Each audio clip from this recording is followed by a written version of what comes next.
welcome to another Tableau tutorial video. Today I'm going to show you how to make a little Easter egg to put on your dashboard. I know it's not very practical, but sometimes it's just fun to do.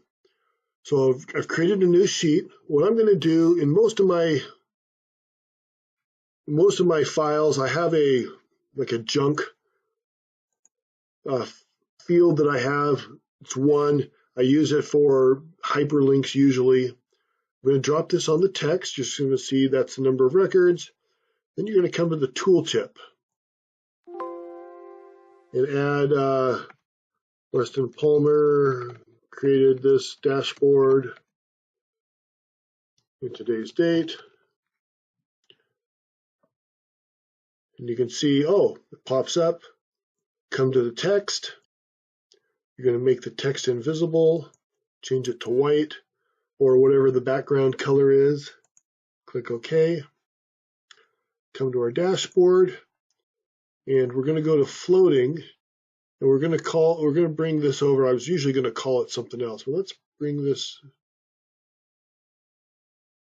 it over. We're going to stick it in maybe the corner of this map. We're going to hide the title, and you can maybe make the box smaller if you'd like. One thing you have to be careful of is if you make it too small, the scroll bars will show up. And so now as you're going about, it'll pop up, oh, they created this map. So I usually put it someplace that's a little bit out of the way, so you have to really be looking for it to find it instead of just accidentally coming across it. But that would work like any worksheet. You could add images, you could add more text, you could add charts, you could add whatever.